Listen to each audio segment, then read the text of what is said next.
7.3. Come on. Let's go. Traffic Avenue, the show for me and you. Mondays to Fridays, ooh, the Traffic Avenue. Traffic Avenue, the show for me and you. Mondays to Fridays, ooh, the Traffic Avenue. Flex. Buckle up and join the best. Let's see, relieve your stress. So yes, let the music soothe your soul and keep it going just to refresh. Buckle and enjoy the ride from 2 to the half of the 5. Mondays to Fridays happening live. Where we gon' have a ball, you can text your guys. Let me tell you what you really gotta do. You can count on us, we come through. We got everything you need, that's true. Are you ready for the Traffic Avenue? Let me tell you what you really gotta do. You can count on us, we come through. We got everything you need, that's true. An applause for the Traffic Avenue. Traffic Avenue, the show for me and you. Mondays to Fridays, ooh, the Traffic Avenue. Traffic Avenue, the show for me and you. Mondays to Fridays, ooh, Traffic Avenue, oh yeah.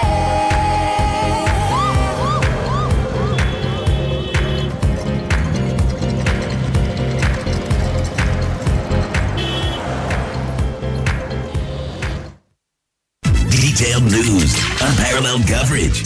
City News on 97.3 FM. Eyewitness News. Be there as it happens. City News.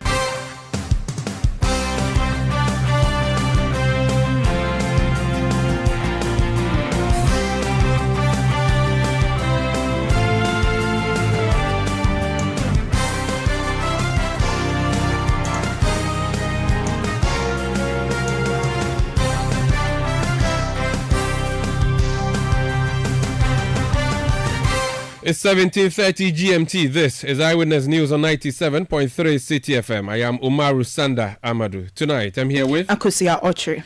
And coming up over the next 90 minutes. So my request is to the police is that at the end of the day, people's rights need to be respected. They are basic human rights, which is access to water, access to medical care, access to food. Amnesty International condemns arrest and remand of Democracy Hub protesters demanding their immediate release from custody. Meanwhile, 11 of them, we are told, are currently in the circuit court in Accra, awaiting a decision of the judge on whether or not they will be remanded or granted bail. Also coming up, gas shortage to hit Accra and Tema due to the delay in the release of the product by Tema Oil Refinery. We advise you to fill your cylinder now, based on what we have picked up so far. And later, University of Ghana postpones reopening date for students due to strike by several unions in the education sector. Stay with 97.3 Citi FM for more on this and many other stories on Eyewitness News. And in business, economic watchers call for reassessment of country's economic model following drop in cocoa exports. That's in 50 minutes from the Citi Business Desk. And there would also be point blank later and the latest information on that. I cannot help but reflect on the significance of this moment, as this will be my final opportunity to address the United Nations General Assembly as I enter the closing months of my presidency. That's President Akufo-Addo delivering a very emotional message, farewell message to world leaders at the United Nations General Assembly, promising that the elections of 2024 will be free and fair. Stay with 97.3 Citi FM for more on that and many other stories. And we are live across Ghana on a number of affiliate stations. Let me give you a list of stations that you can listen to or tune to if you live in Accra and want to stay in touch with Eyewitness News. If you're going to the Northeast region, do well to tune to 98.1 FM. That's Nobia FM. It's based in Nalirugu. If you're headed for the Upper East region, we are in Garu on 88.7 FM. That's Quality FM. If you're going to the northern region, we are in Saboba on Radio Gaki 88.3 FM. If you're headed for the Volta region, we are in Hohwe That's in the northern part of the region on Heritage 107.3 FM. And if you're going to the southern part in Sogakope, we are on 88.1 FM. That's Freedom. In Ashanti region, we are in Kawie on Adwin Part 99.9 FM. In the Bono region, we are in the capital Suyani on Greener 95.9 FM. In the western region, we are in Takrady on Sky Power 93.5 FM and Beach 105.5 FM. We are also live on Adwin Part 100.7 FM in Takwa. We are also on YouTube. We are on Facebook, and we are on our website citynewsroom.com. You can join us also by sending your messages to 0549 986 996. That's WhatsApp, 0549 986 996. Alternatively, you can go on X, formerly known as Twitter, and send me a message at Umaru Sanda or at City973 using the hashtag City Newsroom or Eyewitness News. This is Eyewitness News broadcasting from number 11, Dr. Martin Loop in Adabraka in Accra. Akosia Ochre has our first story. Let's start off with the Ghana Police Service because it has confirmed that a leading member of the Democracy Hub, Oliver Bakavomawo, has been admitted to the police hospital after reporting ill health. In a statement, the police clarified that Bakavomawo, along with another member of the group, Fanny Otu, had been transferred to the police hospital for medical care after both individuals complained of being unwell. The police in a statement also further emphasized that at no point had they denied medical attention to any of the suspects in custody. Now, meanwhile, 11 more Democracy Hub protesters, including Felicity Nelson, are currently before the Circuit Court 6. And lawyers for the 39 protesters who were remanded on Tuesday have been speaking. Well, they say they will appeal the decision by the court. But we are going to repeat the appeal again. We are going to appeal against it as the Human Rights Court. And we are sure that within some days we will have the results. The main person why I'm here is Felicity Nelson, and she has not been brought to the court. So we have to look for where exactly she is, and I'm sure at the coming days, if we can't find her, we will bring habeas corpus application at the court to get her to be brought to the court. The plea of 19 of them have been taken, and 12 of them, their plea have been referred to the next agenda date, because we raised the concern that they have not been served with the charge sheet. They only surprised us with the charge sheet at the courtroom. So we raised the same point, and the judge agreed with us and adjourned the matter for their plea to be taken. We are only disappointed at the number of days that they have been remanded, and some remanded into prison custody, which is clearly not befitting of people who are protesting for Galamsey. That was Nelson Noble, one of the lawyers for the 39 protesters with the Democracy Hub. Well, meanwhile, Amnesty International Ghana is calling for the release of the arrested protesters. A list of the detained protesters, that's one. We also want to know their locations, because I've been told that they keep shifting their locations. I don't know whether they are doing that for security reasons, but it is not helping also family members locate where their loved ones are. There's also the issue of people who were passers-by during the protest, non-protesters, who have also been detained. One I saw is a pregnant lady.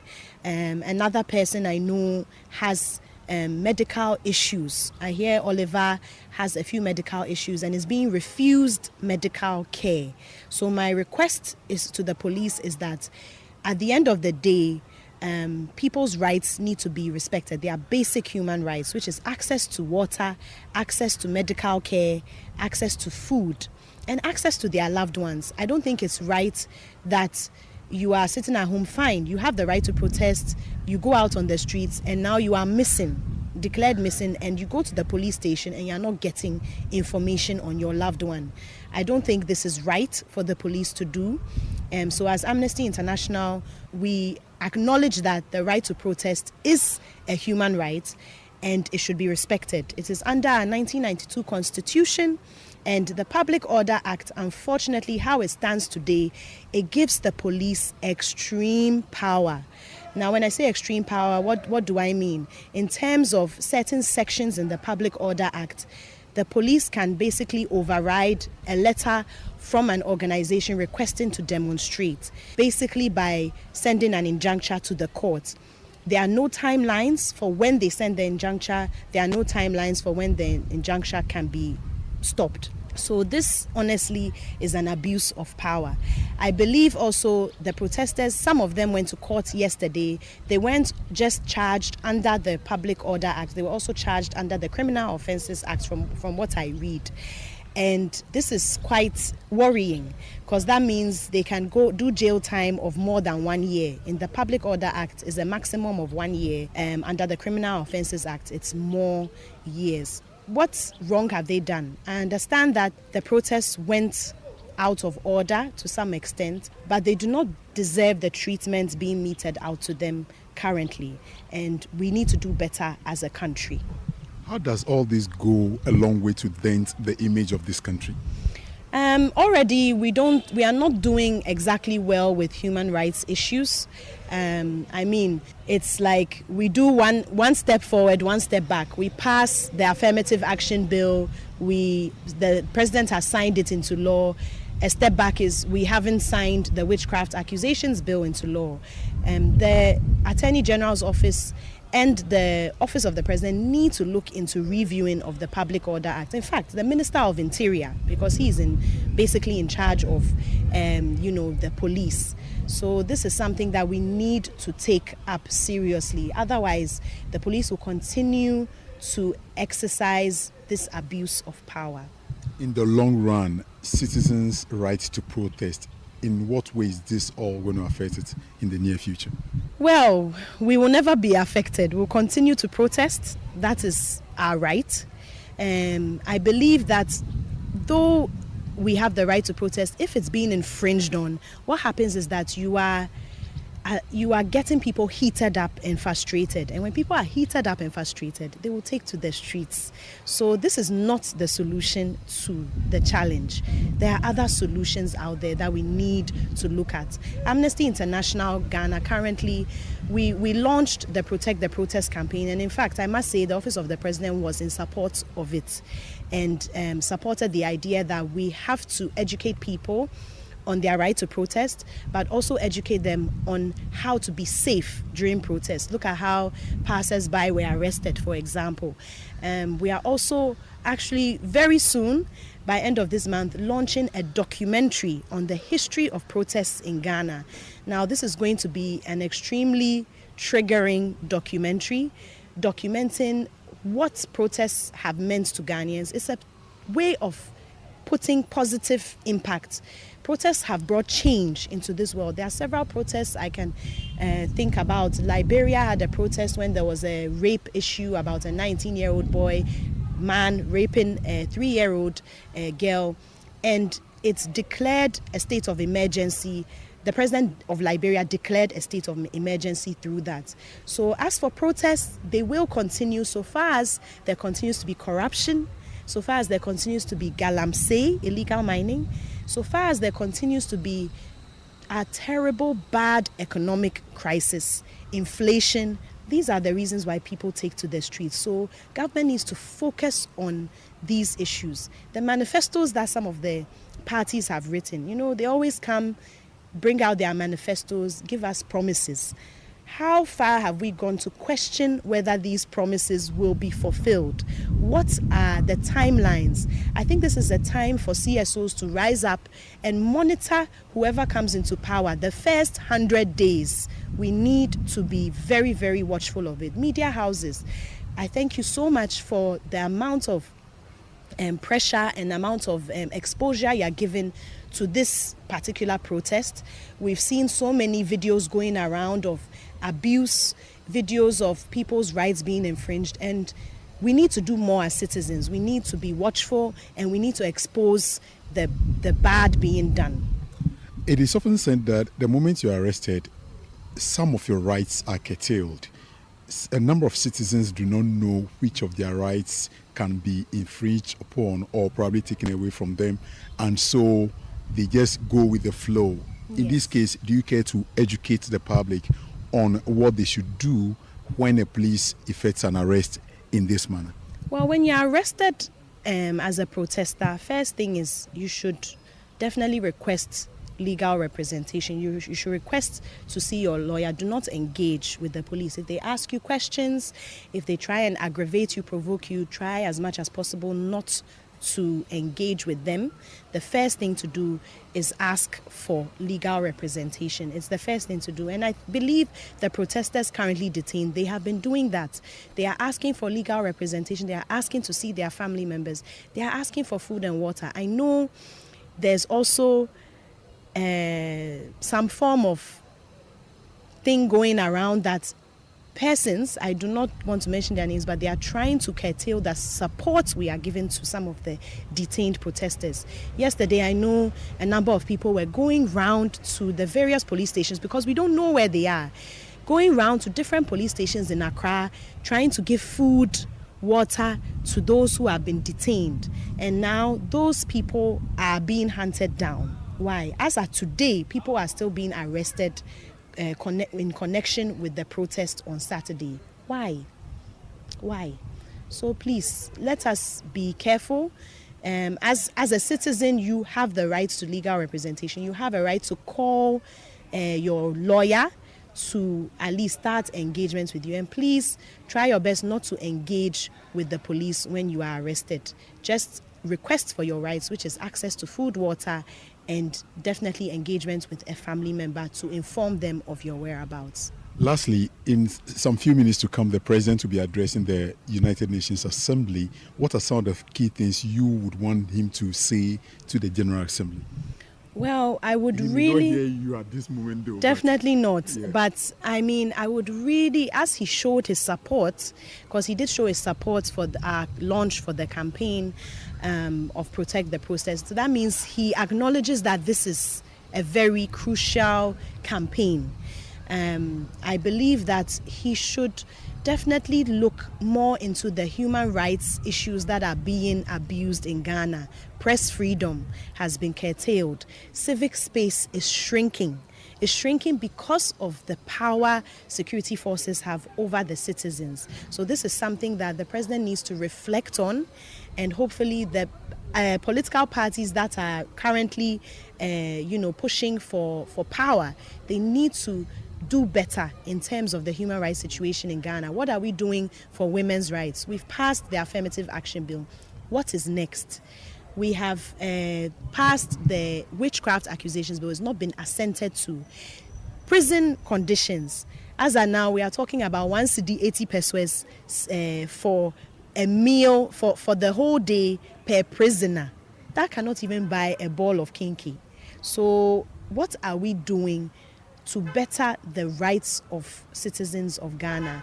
I think it's a big reflection we have to make, and we need to do better as a country. That was a country director of Amnesty International Ghana, Genevieve Partington, speaking with my colleague Fred Duo. And she was speaking about the arrest and detention and remand of some persons who went on the street on Saturday, Sunday, Monday to demonstrate at the 37 area. Among a number of issues, they fight against Galamsey, who were rounded up by the police and have been since remanded. A number of them, we are told, appeared today in court, awaiting a decision of the court. Hansen Ajiman is our court correspondent. Hansen, you're welcome to Eyewitness News. Yesterday, when you reported on Eyewitness News, 39 of the demonstrators had been remanded in police and prison custody for 2 weeks. Tonight, 11 persons, we are told, appeared. What has been happening so far? So the lawyers for the 11 persons have been praying the court to grant them bail. Now, the difference between what happened yesterday and today is that almost all of them have separate lawyers. And so it's just about 2 or 3 of them who are represented together by one lawyer, but all the others have individual lawyers. And that is why it's taking a long time to get to the point where the court will make a pronouncement as to whether or not it will grant them bail. But essentially, the lawyers have been making the argument that these persons are persons with permanent places of abode, with a certain ties to strong ties to their communities, persons who are gainfully employed and who would not abscond from trial and have family and friends ever ready to stand surety for them when they are granted bail. And so the lawyers are arguing, they are taking their turns to argue before the judge. After that, the prosecution will then make its point as to whether or not it opposes their application for bail. Then we will get to hear from the court what exactly the decision will be. But it's important to note that the level of security presence that we witnessed yesterday has not changed. Of course, there are security officers in the riot gear. There are some of them holding the shield station in front of the circuit court, and they are trying as much as possible to prepare for whatever their intelligence have led them to put up such a security strategy ahead of this. And so, Sanda, that is the situation. Shortly, we'll be hearing from the judge on what exactly will happen. I get a sense that you are trying to move into it appears some development is coming up, isn't it?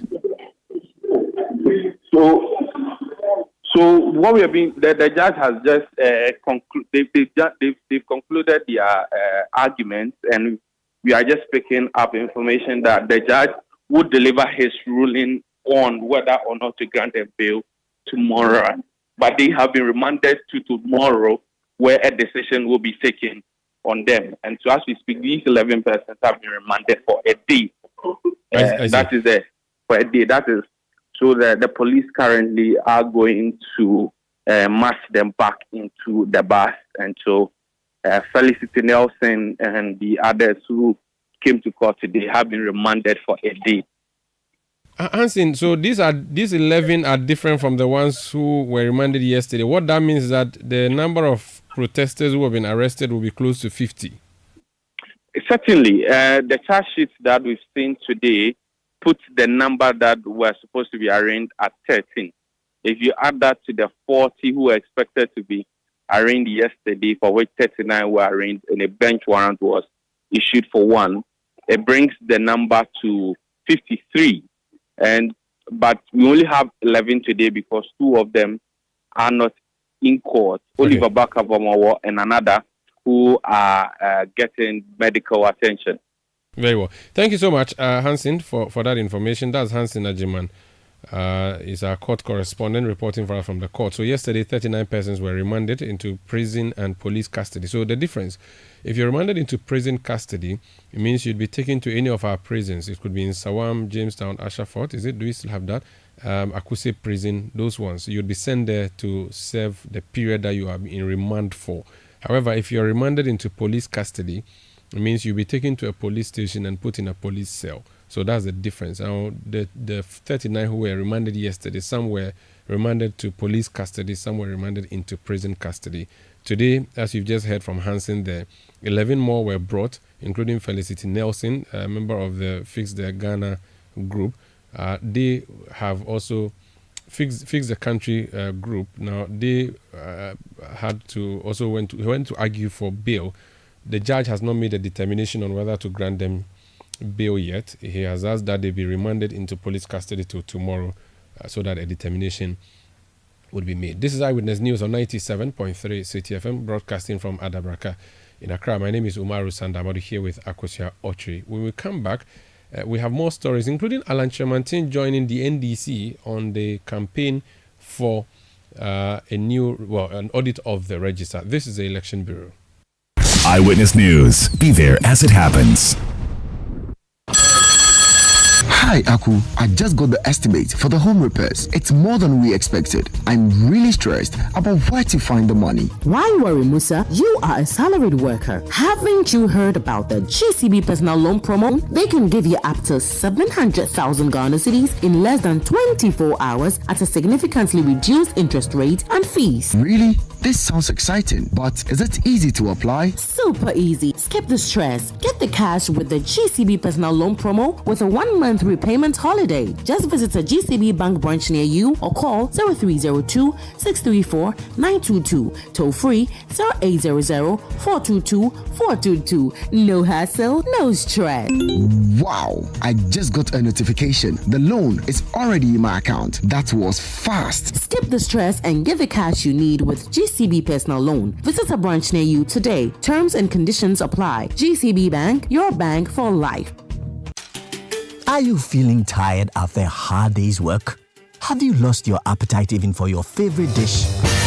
Viral Blood Tonic is a nutritionally balanced, pleasant-tasting tonic fortified with iron and vitamins to boost your appetite and energy levels for high performance. Viral Blood Tonic, easy to take and good for the whole family. Viral from Danex Iting Starwin PLC. If symptoms persist after 48 hours, consult a physician. This advert is FDA approved. Births and Deaths Registry beckons all of us to forge a future where every death is duly recorded and every Ghanaian life is cherished and remembered. To help capture these moments, registration is absolutely free up to 10 days after losing a loved one. For registration of deaths, make sure to have a medical certificate of cause of death or the coroner's report. Remember that registering deaths is not just a formality, but a way to cherish the memories of those we hold dear and leave a lasting legacy for future generations. This may seem like a small step, but its impact on the entire community is immense. Our offices are open from Monday to Friday, 8:30 a.m. to 5 o'clock p.m. This message is brought to you by Births and Deaths Registry under the Ministry of Local Government, Decentralization and Rural Development, supported by the Public Sector Reform for Resource Projects and the World Bank. Call 030-394-41222 or visit www.pdr.gov.gh for further details. From the first cry to bidding farewells, everyone counts. Register now. Hey, is that Cuckoo? Hey, you've grown into a big boy, oh. Even Momo is 15 years old. It still feels like yesterday when we were fumbling with cash and worrying about the way money moves. Say it again. Now I send money to my AC in the village, pay bills, save money, loan so kaka, investment kaka, at the Momo app. Shit. How do you think I get the small coins from my bugger pack? To celebrate 15 years of Momo, you too can win awesome prizes in the Momo at 15 Rewards promo. Just download the new My Momo app, continue to transfer and make payments, and you could be one of the 15 lucky winners of 15,000 Ghana cedis and 150 lucky winners of 1,500 Ghana cedis each. So, Ghana, keep celebrating Momo at 15. Offer runs from now till November. T's and C's apply. MTN. Let your voice be heard on Eyewitness News on Facebook at facebook.com/Citi97.3, Twitter at twitter.com/Citi973, and Instagram at instagram.com/Citi973 with the hashtag Eyewitness News. You're welcome back. This is Eyewitness News on 97.3 Citi FM. You do know that there's been long talk about auditing the voters register. The NDC has been making a demand and even went on a demonstration last week. Tonight, we are seeing a letter from the Movement for Change under the slogan Ghana will rise again. There's a letter addressed to the chairperson of the Electoral Commission of Ghana, and it is signed by Nana Ohininto, Director, Elections Planning and Coordination, Movement for Change. He's joined us on the line. Nana, you're welcome to Eyewitness News. Thank you, Maurice. So I've seen your letter. You have a 5-paragraph bullet that you have written to the Electoral Commission, and you are asking for those measures to be put in place. Basically, you are asking for an audit of the register, but could you kindly expatiate more on why you think there's a problem with the current voter roll and why there's a need for it, for an audit? Yeah, thank you very much, Umar. I think as to whether there are issues with the electoral register as we speak today is public knowledge. I mean, the Electoral Commission itself has admitted to some of the concerns raised by some of the key stakeholders that yes, there were issues, but that they are correcting them or that they have corrected them. Now, that's fair enough. But the point is also that this is a very sensitive matter that goes to the core of one very key, very important element in the whole electoral process, transparency. So you also know that, rightly or wrongly, people seem to have some suspicion or a bit of discomfort. So if you have that kind of situation, then you are better off bringing the key stakeholders around the table, and then you take everybody through it, and then you can put what might probably be very unnecessary suspicions to rest. And that definitely will be to the good of the Electoral Commission, to the good of the general society, and also will be in the interest of stakeholders. So we believe that for as much as the Electoral Commission itself has already admitted publicly that there are issues with the electoral register, but that they are correcting them or that they have corrected them, I think that is good enough ground for key stakeholders to come around the table and settle the matter once and for all before the election takes off. This call you're making has been made variously by the NDC. They even went on the streets to demonstrate. The EC has insisted there's nothing wrong with the register and that the register has a self-healing system in the exhibition process. What options do you have if the EC repeats this same refrain to you that it's give to the NDC?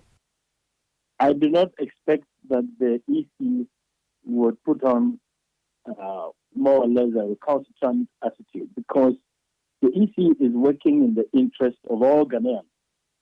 The EC is not just working for itself. I'm sure it is a public institution, it is a constitutional body that is serving all of us. Two, elections are the kind of development that could have very, very sensitive implications for everybody. Of course, we have done quite well. And in the past, if there were serious issues and concerns, we have seen the Electoral Commission sitting down with stakeholders to resolve matters. So we do not expect the EC to take on a particularly recalcitrant position. In any case, if the EC has indeed corrected them, that is even the more reason why it becomes very important to sit with the stakeholders and then declare. Let everybody get that confidence. I don't think this will hurt the Electoral Commission at all. And I don't think that after that kind of exercise, which improves the transparency of the whole process, anybody will have any cause to raise suspicions and doubt. I think it would be in the best interest of the EC to heed the call of the people of Ghana, the key stakeholders on whose behalf they are exercising their mandate. And if they say to you that you don't really have a case, like they've said to the other political party, the NDC, which has actually written a letter asking for some more information, I wanted to know, would you also possibly consider going on the streets? Well, I am telling you that we think that this is a matter to which the EC should not give that kind of response. Well, the NDC chose to go on a demonstration. We think the best thing to do is to reason things out. I saw one of the top-level staff basically having a banter with people on one of the television stations over the weekend. And I was asking myself, what is the need for this banter? There's nothing to hide as far as I'm concerned. And I'm sure the Electoral Commission wants everybody to understand and believe that there is nothing to hide. Now, in a situation where the calls are persisting, the most logical and reasonable thing to do, and in the best interest of peace and of enhancing the transparency and the fairness of the whole process, is just to provide that kind of a platform. And in any case, as you note, we haven't even gone as far as calling it an audit. This is just a technical committee that will review with all the necessary information that everybody who is involved can look at and convince themselves or be convinced that everything has indeed been corrected. Now, this is a business that the Electoral Commission is transacting with the people of Ghana, represented by these candidates. So I think it makes a lot of sense. And I don't see why the EC would insist that, well, we've corrected it, there's no need. I don't think that should be their position. Very well. So your team of technical working group does not necessarily have to be a group from outside the Electoral Commission. You do not mind if the EC sets up its own team to do this review, do you? What we are saying is that technical group should include necessarily the stakeholders, the representatives of the candidates who have been qualified to contest, because they are directly affected. So the EC sets up this committee, chairs it with its own technical people, with the data manager, and the representatives of the qualified candidates. That's it. And I'm sure if you did that with all of the supporting documents that we have listed here, the final 2020 voters register, the limited registration information since 2021, the voter transfers effected since 2021, and the special voters list since 2020 to date.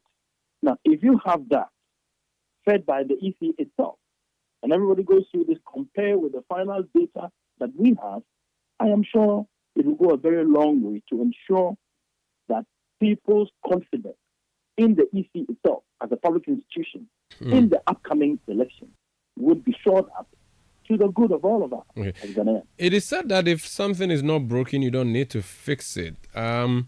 If the EC asks you to list the things that you deem to be broken with a register, what would they be? Because, so for instance, again, and forgive me for consistently referring to the NDC, but they are the ones who first brought this issue up. They have given a catalogue of issues that they believe are the problems with the register which need fixing. Are you going to present a list similar to that, also saying that we have seen 5 people transferred from this constituency to that constituency is not right? We have seen that your IT system is problematic in this one area or another. Are you going to give this list to the EC, or you just want an opportunity to look through the registers again? You see, you have raised an issue that we more or less have complained about earlier on. The EC says it has a practice to give the register at a certain particular point to only political parties when they themselves also qualify independent to contest. And since the qualification was done and it was publicly announced, we haven't yet received the register. So indeed, it will be a very useful thing for all contestants, independent or party, to have an opportunity to look at the register before the election. So if that is the case, yes, why not? Thank you we for... would have expected... Okay. You can land. Yes, we would have expected that once someone picks the form and goes through the process and submits, what does the Electoral Commission have to hide about register? You can give them the forms, the register. You give it to political parties, and they have time to look at it. And we're picking a lot of the information from the public platform. It is important that in good time, all contestants have access to the register, because everybody is campaigning. Because we hear about situations where during the limited registration, the NPP candidate, his team, as soon as somebody does registration, almost immediately you get a text message on your phone. How did they get the telephone number of people who have just registered? So we hear things like that. So when you have that kind of development and contestants or stakeholders ask for the register, let's sit around the table. It becomes very useful. And I think EC should listen to good wisdom of these matters. Okay. Thank you so much for speaking to us, sir. That's Nana Ohininto. He's Director of Elections Planning and Coordination with the Movement for Change. This is Eyewitness News on 97.3 Citi FM. So they've written to the EC asking for an audit of the Electoral Commission. Another group that had written prior was the NDC. Yesterday, September 24, the NDC wrote a reminder or a follow-up to the Electoral Commission. And parts of it says, this follow-up letter has become necessary due to the fact that the Commission has not had the courtesy to reply our petition to date. Neither has the Commission officially responded to the serious issues we have raised in the petition and the request for a forensic audit thereof. We are, by this letter, reminding the Commission of critical importance of a credible voters register to the impending December 7 polls. Hence, the need for an audit of the electoral roll and its IT system to identify the vulnerabilities therein and effectively address the numerous anomalies we have put before you. Signed, Fifi Kwete, General Secretary, National Democratic Congress. This is Eyewitness News on 97.3 Citi FM. We are coming to you from our studios in Adabraka in Accra. Kosia has some more stories. Yes, we'll still stay with the Electoral Commission and the call for a forensic audit, because the National Chairman of the NDC, Johnson Asiedu Nketia, has been calling on the National House of Chiefs to speak on the recent development. But we would like to add that if all the House of Chief members are following developments in the country in this period leading to the election, then we are worried about the loud silence of it. Because peace does not happen in vacuum. There are elements that disturb the peace of a country. And whilst the elements which form the building blocks of violence are being laid, peace-loving citizens and elders are expected to talk and advise and urge all the actors whose conduct is likely to threaten the peace to sit up and do their work very well. That was the National Chairman of the Opposition National Democratic Congress, Johnson Asiedu Nketia. Eyewitness News. Be there as it happens. Kojo, I want to learn how to drive. No problem at all, my dear. I will get Uncle Kofi to teach you. He taught my father and even me. But Kojo pa, in this day and age... Don't take chances when it comes to learning how to drive. Your best bet is Freight Masters Driving Institute. Freight Masters Driving Institute has qualified instructors who are dedicated to equipping you with the right skills for the road. Locate our office at Tema Community 5, adjacent Golden Chopsticks, or Tema Community 25 on the Deftraco Estate Road, Ashaleboche, in the same building with Fidelity Bank, Westland, and Hatchel, opposite Starbite Shell Filling Station, or on the Spintex Road, Aviation Highway Hydrophone Estate. Call us on 0303 973 388 or 0267 266 211. Visit our website www.freightmastersdriving.com. Freight Masters Driving Institute. Defensive driving with the right skills. Oh, jump on now. Go, go.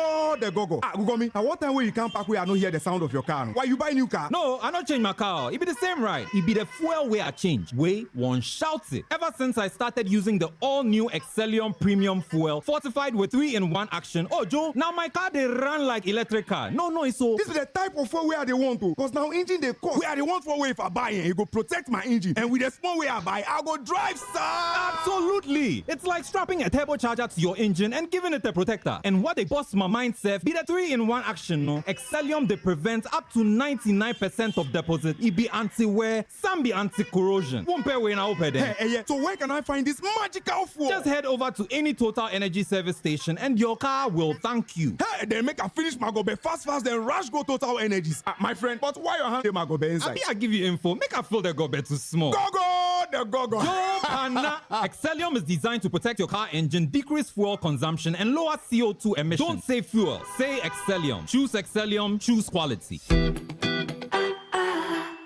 It's time to dream big. The Public Employment Center near you can help unlock the potential of your business. Are you starting a business, looking for the right job, or seeking guidance on your career path? The Labor Department got this. Empower your dreams. The future is bright. The Labor Department is guiding your light. Empower your dreams. The future is bright. Your Labor Department is doing things right. The Labor Department office in Ghana is dedicated to promoting fair labor practices, protecting workers' rights, supporting job placements, empowering individuals, and empowering female business owners through its services and initiatives. Empower your dreams. Make them come true. Your Labor Department has free business coaching for micro business owners or entrepreneurs. Visit the Public Employment Center in Accra, adjacent Kempinski Hotel, or call 053-9165-608 today to register for free business coaching on entrepreneurship, financial literacy, digital marketing, etc. The Labor Department, your free employment services provider. Let your voice be heard on Eyewitness News on Facebook at facebook.com/Citi97.3, Twitter at twitter.com/Citi973, and Instagram at instagram.com/Citi973 with the hashtag Eyewitness News. You're welcome back. This is Eyewitness News on 97.3 Citi FM. Breaking news coming through. The managing director of the Electricity Company of Ghana, Samuel Dubik Mahama, has resigned. Let me read his resignation letter for you, which is addressed to the board chairman of the Electricity Company of Ghana, Accra, and is dated today, September 25, 2024. It says, I am writing to formally resign from my position as managing director of the Electricity Company of Ghana, effective 2 weeks from the above date. This decision has not come easily, but after much reflection, I have concluded that it is in my best interest to step away for personal reasons. Over the past 2 years and 4 months, I have had the profound honor of serving this esteemed organization, and I am truly grateful for the opportunities I have received. I want to extend my heartfelt thanks to the board for your unwavering support and guidance throughout my tenure. I also wish to express my sincerest gratitude to the President for the trust placed in me, which has been a significant aspect of my journey here. I am proud to leave behind a tangible achievement in our operations, having successfully reduced system losses from 30% to 26.7%. This progress reflects the hard work and dedication of our entire team, and I'm confident that they will continue to thrive for excellence in the years to come.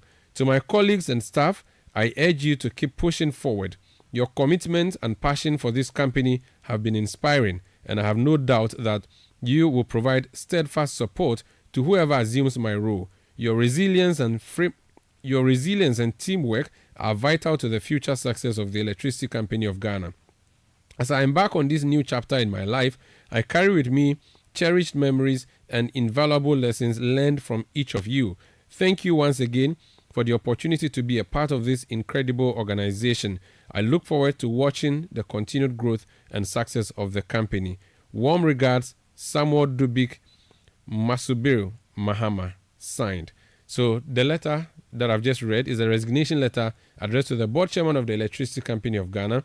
And so the managing director of the company, Samuel Dubik Mahama, has just resigned his office as MD of the Electricity Company of Ghana, ECG. This is Eyewitness News on 97.3 Citi FM. We are coming to you from our studios in Adabraka in Accra. Let's go to some other stories. And as a silly season of strikes, one is affecting the University of Ghana. One would affect your loved ones whom you have in the various morgues in the country. And this is because the Mortuary Workers Union have embarked on a strike. The Mortuary Workers Association of Ghana, known as MOAC. They say they are on strike because their conditions of service has not been improved, and this has not happened since 2022, so more than 2 years now, or 2 years ago. The General Secretary of the Mortuary Workers Union, or Mortuary Workers Association of Ghana, MOAG, Richard Kofi Jordan, has been speaking to Citi News about their predicament. We are going to strike tomorrow. As I speak to you, members have started putting red banks around their gate. I mean, nothing has come to attention that we would have, changed our plans. We're still going to start the strike tomorrow morning. It is not about coming to have a discussion anymore. We have had series of discussions on these particular matters before our employer. This is about implementation. We are only asking for things that will not even have any impact on the economy. These things are not new. We have already talked about them. We have agreed on them, and they are still pending since 2020. So we don't see anything concrete changing our minds apart from full implementation of our demands. Our strike is supposed to be definite, and we do not have a timeline for us to whether we'll stop here until we see results. We are not backing down. So that's Richard Kofi Jordan. He's General Secretary of the Mortuary Workers Association of Ghana. So they have embarked on a strike. And so if you are planning a funeral for this weekend, I advise you go before tomorrow morning because their strike is effective tomorrow. Now, another strike, the workers of the National Commission for Civic Education, they have been on strike since last week. They spoke to us on Eyewitness News. As we speak, they are still on strike. And then the University of Ghana has postponed the reopening date for the 2024-2025 academic year.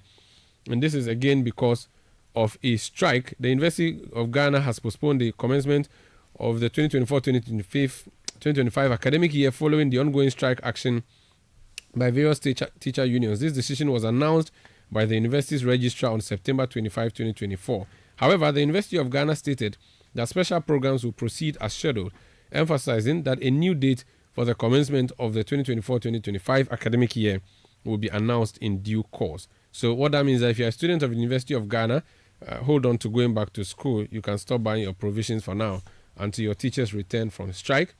Another strike. The Technical University Senior Administrators Association of Ghana, TUSAG, is threatening a nationwide strike by the end of September 2024 if demands of members are not met. The association cited the government's refusal to implement revised allowances for senior members of public universities directed by the Ministry of Finance in May 2024 as a clear violation of their rights. So that's one other strike coming up. Let's talk about another thing that may affect you. Earlier I told you that if you have a funeral coming up this weekend, you may have to quickly go get a body tonight before tomorrow. The workers are going to go on strike. But if you have to cook for the funeral too, you may have to go buy gas tonight, LPG, or tomorrow morning. I'm not sure. Gabriel Kumi is Vice President of the LPG Marketers Association. Mr. Kumi, you're welcome to Eyewitness News.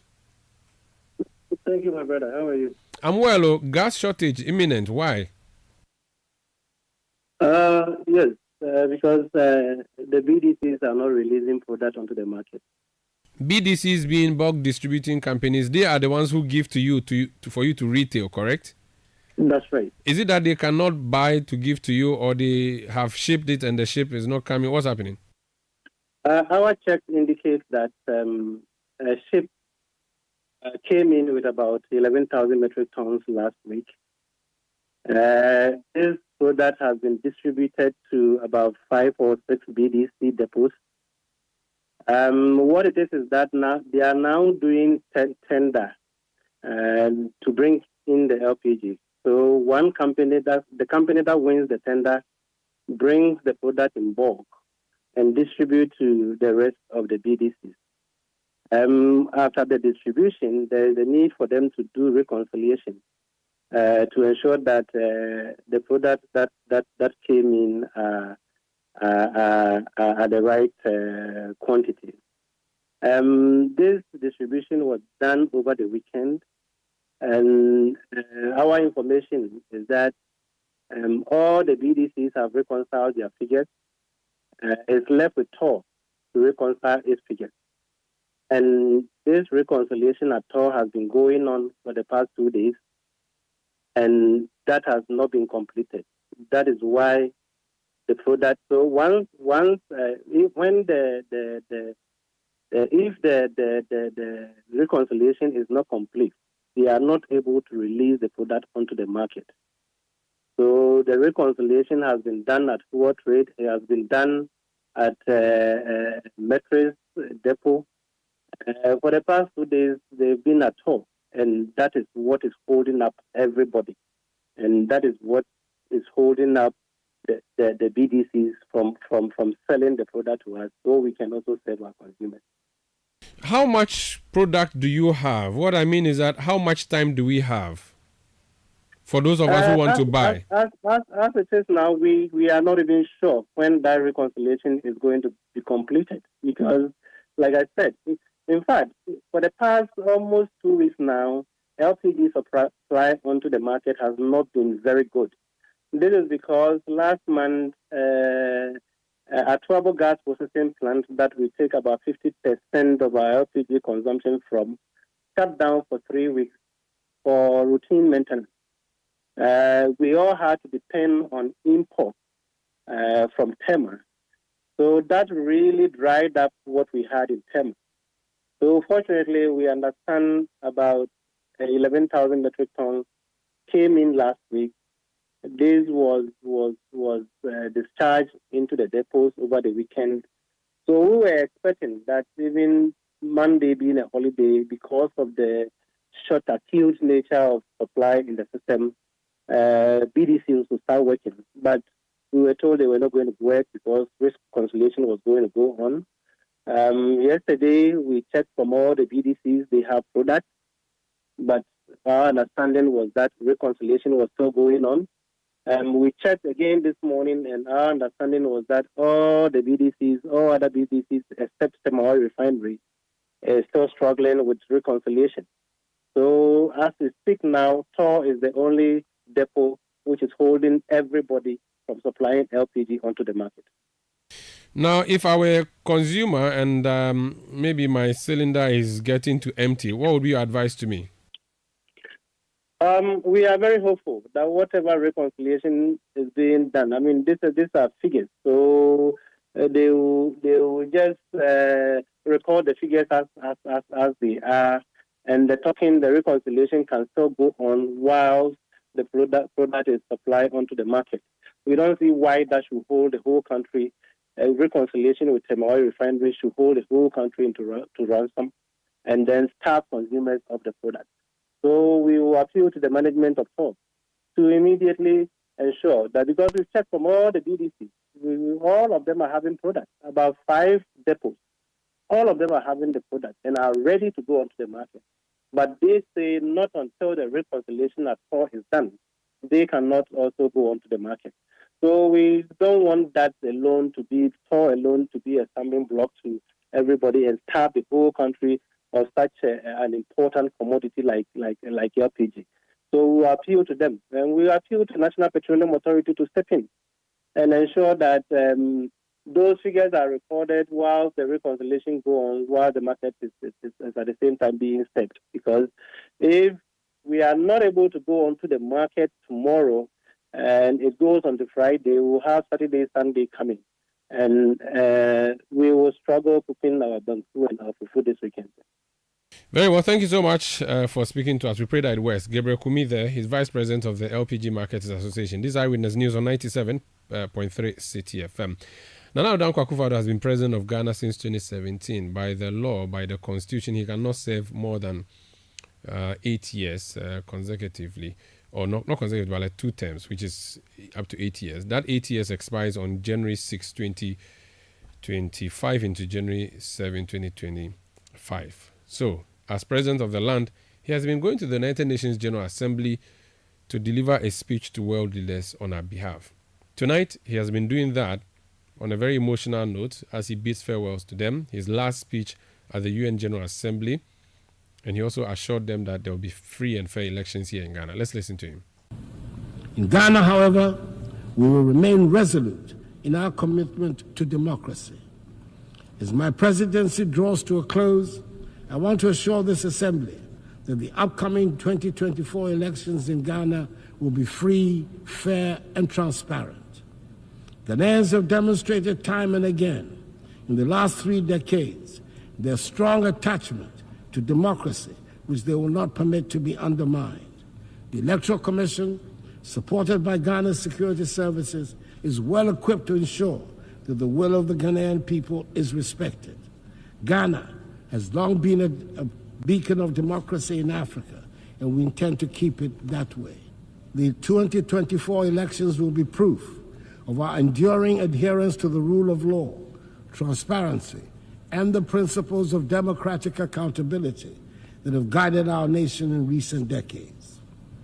In Ghana, we've taken bold and decisive steps to ensure that no one is left behind in our national development, and we have shown that it is possible. Our flagship free senior high school policy has benefited 5.7 million young people, many of whom would have been denied the opportunity to learn, to dream, and to succeed.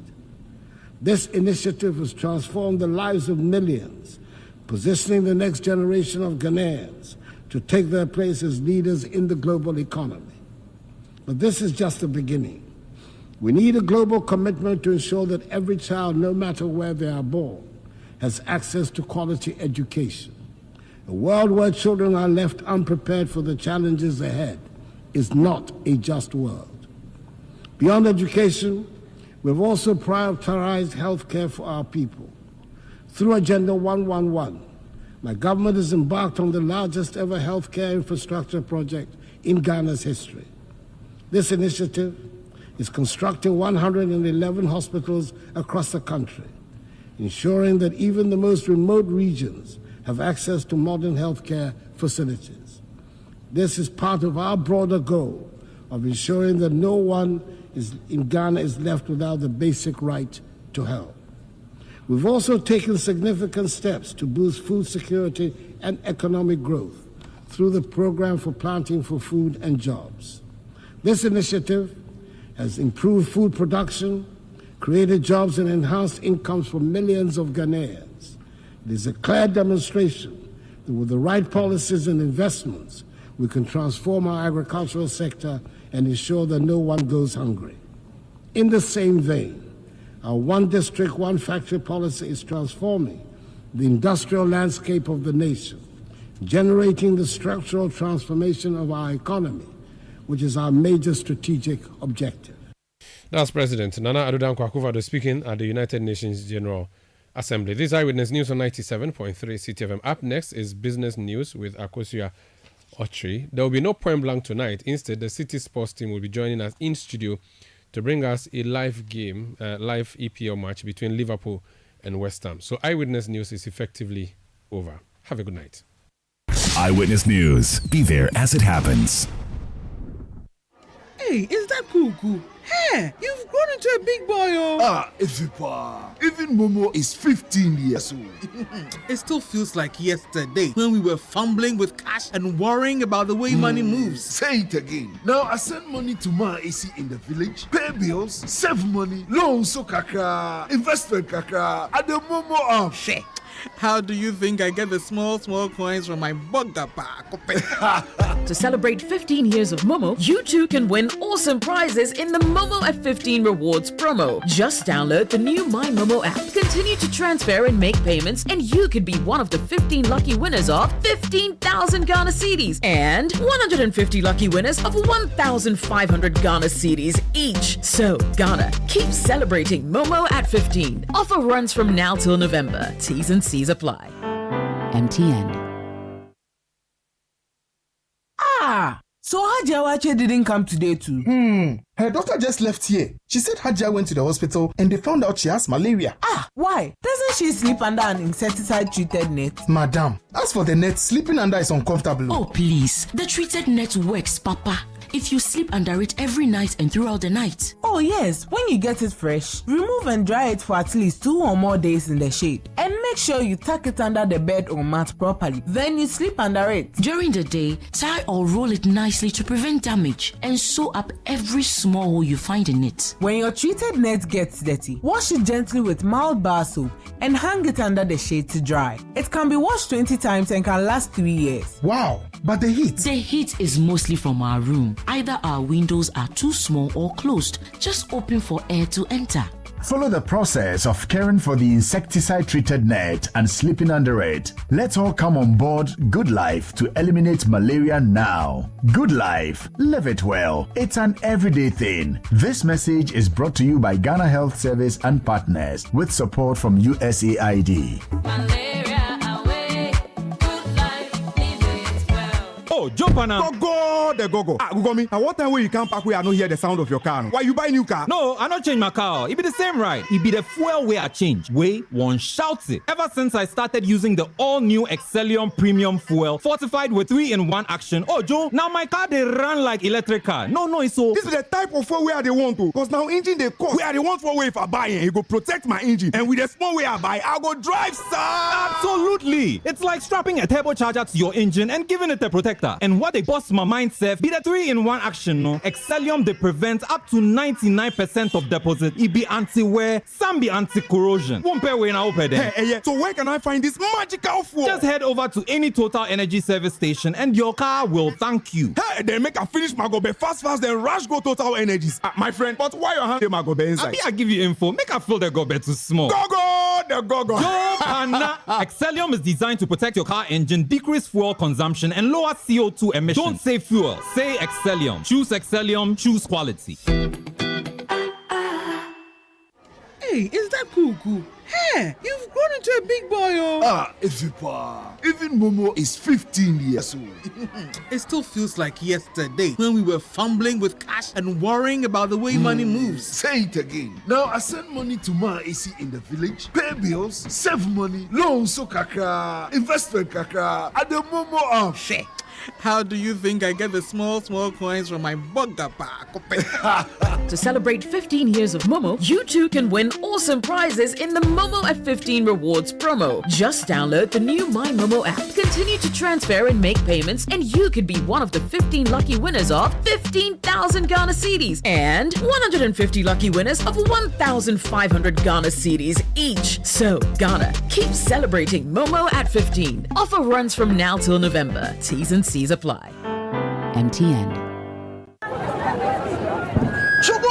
Yeah. We have a new leader in town. Obiarenti. Amanfo. Madam was Sibebre. When him say my baby, maybe more charcoal for whiter teeth. More charcoal. Not only that, maybe lemon. More lemon. Zinc for fresher breath. More zinc. And fluoride for stronger teeth. Introducing the new President Charcoal packed with more power with a combination of charcoal and lemon for naturally whiter teeth. Grab yours now. This advert is FDA approved. Get the details. Every significant financial transaction, every market movement, and all the policies that affect your business. City Business News. Be informed. Time now for City Business News on Eyewitness News. My name is Akusia Ochre. The details now. Economist Professor Godfred Bokwing has called for a re-evaluation of Ghana's economic model as to focus on value addition and diversification of export products. While his comments come in response to the latest Ghana Statistical Service data, which shows that gold bullion led the country's exports amounting to 37 billion cedis. Also, export value of cocoa products decreased by approximately 4 billion cedis between the first and second quarters of 2024.